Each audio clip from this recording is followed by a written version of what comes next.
Here's what happens though.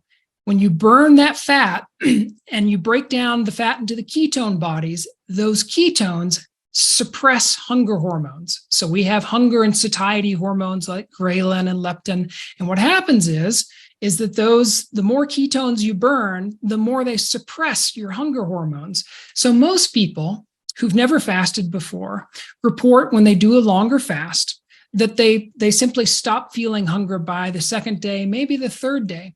If you've done a lot of fasts before, you're very experienced in it, it seems to have an effect sort of like exercise. The more you do it, the better you get at it, the easier it is. And those people like me who've done a lot of fasting, I don't have hunger at all, just none whatsoever. It's important to emphasize, I'm talking about physiological hunger. All right. So you will not have a physiological basis for hunger if you're a normal human. There may be some outliers out there who, whatever reason, their ketones don't suppress their hunger hormones, 1 in a billion kind of people. But for everyone else, physiologically, you won't have hunger. However, hunger is not just physiological. All right. It's psychological.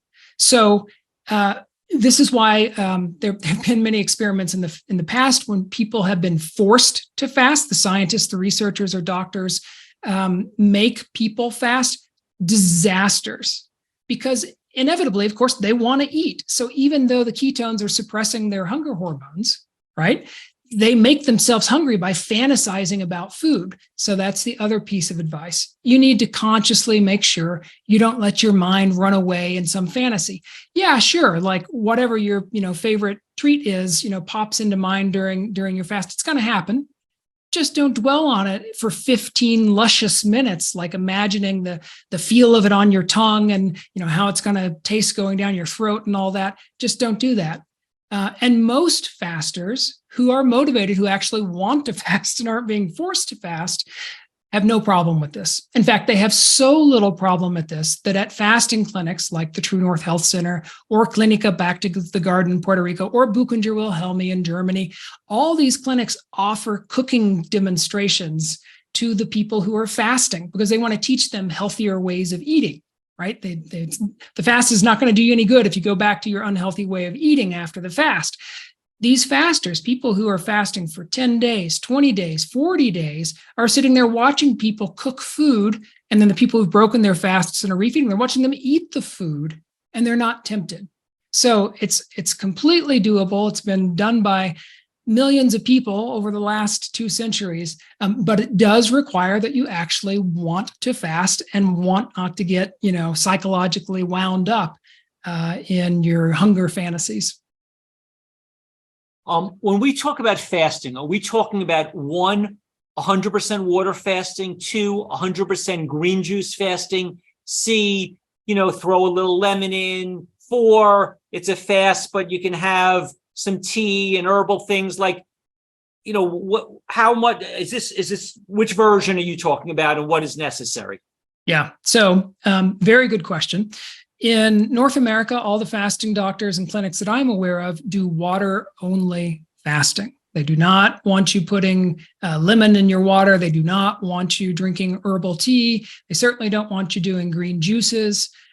We're doing just fasting. Now, if there's some reason you have some physiological condition, they may, your kidneys show some sign of malfunctioning in the tests that they're running. They'll pull you off a fast and they'll put you on green juices to get you some calories until you can get back to normal functioning and see if they can restart your fast or not. But so far as the fasting is concerned, it's water only in the United States.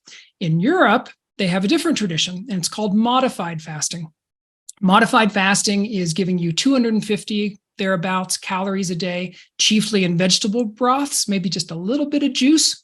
What that does is it gives you just enough calories to have more energy than you would on a water-only fast. See, in a water-only fast, you're lying around doing nothing most of the day. If you get that 250 calories a day on a modified fast, well, you can do yoga classes, you can do stretching and flow classes, you can go for hikes out in the hills above the lake for an hour, 2 hours at a time. You have enough energy to do very pleasant spa-like things.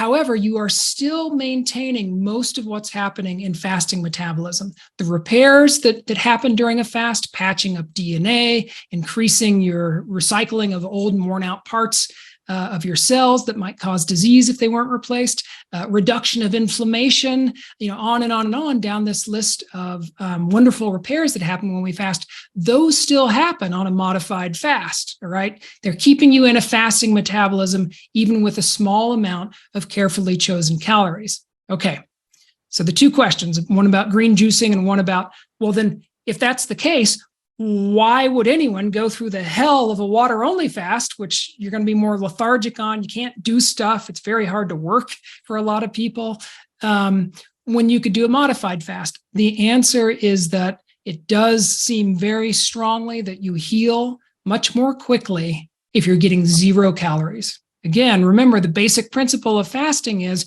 you're giving your body a break, right, from the very heavy work of processing nutrients. So, okay, you're only processing 250 calories a day on a modified fast rather than your normal 2,000 or whatever it is. That's a lot better, but it's still work. And it does seem to inhibit some of the repair mechanisms of fasting, but not entirely. People who go and do modified fasting do get some fantastic repairs. I have heard of, I've interviewed people who have had fantastic turnarounds. I wrote about some of them in my book. So it's a really worthwhile thing to do. Green juices or juicing in generally is very hard to do and stay in a fasted state. I suppose in theory, if you kept it below 250 calories, it's possible. But what happens with juicing is, whatever you're juicing, you put in the fruit, the vegetable, whatever, you throw out all the fiber, you throw out most of the nutrients, you keep just the sugar and the water. So you're drinking sugar water. And typically people who do that, they're doing 400, 500, 600 calories a day.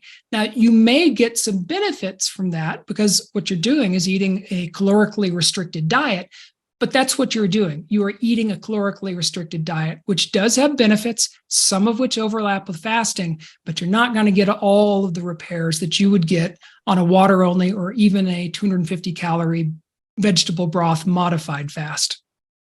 What about medicines and supplements? Should we consult a doctor about that, or do people normally not go? It is a fast, and forget about, yes, you should consult a doctor, I guess, according to what we need to say, but do fasting gurus or experts recommend that you avoid anything, including supplements and medicine? Is that the ideal? Emphatically, yes, on a water-only fast. The supplements are, some of them are more potent than medicines. All of these things, supplements and medications, are meant to have an effect, and they often have unintended side effects. And as I alluded to earlier, those effects just get magnified when you're doing a fast. Now, remember that when those supplements or those medications were designed in a lab somewhere, they were designed for people who were eating, all right? If you take away your food and your metabolism changes, they were not designed for you. So you can have some terrible effects. Certainly if you were, just to take an extreme example, if you were a diabetic and you were a type 2 diabetic who was taking insulin, and you continued to take that during your fast, you're going to become hypoglycemic and you're going to be in an awful lot of trouble. But it's true for, sort of more garden variety drugs as well. So I'm aware of no fasting doctor who does water only fasting, who allows any of his or her patients to do such a fast while taking any medications, any supplements whatsoever. They have to be weaned off first. Quite often you go to the fasting clinic, you might spend the first week doing nothing but weaning off your medications if you happen to be taking some. In modified fasts, for instance, at the Buchinger Wilhelmi Clinic in Germany, in those fasts, they do allow supplementation. They do allow medications, but the dosage may need to be tweaked depending upon what the medication is, why you're taking it, and so on. But they allow that because you are, in fact, still digesting things.